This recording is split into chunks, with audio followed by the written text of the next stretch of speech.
Calon Gubernur Aceh nomor urut 1, Bustami Hamzah, mencoblos di tempat pemungutan suara TPS 5, Gampong Pineung, Kecamatan Syah Kuala, Banda Aceh, Rabu 27 November 2024. Pantauan AJNN, Bustami berangkat ke TPS, didampingi sang istri, Melani Subarni dan anak-anaknya beserta para ajudan. Mereka berjalan kaki dari kediaman Bustami di Gampong Pineung. Bustami bersama sang istri yang kompak mengenakan baju putih, tiba di lokasi tempat pemilihan di halaman Masjid Darul Falah, pukul 10.07 waktu Indonesia Barat. Calon gubernur nomor urut 1 tersebut sempat menyalami warga yang sedang mengantre untuk memberikan hak pilih.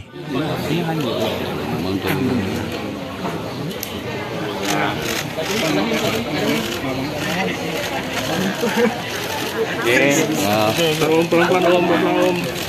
Pelan-pelan. Masuk ke gubernur dulu.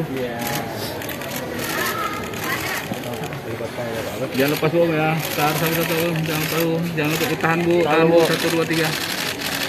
Sini bu. Oke om.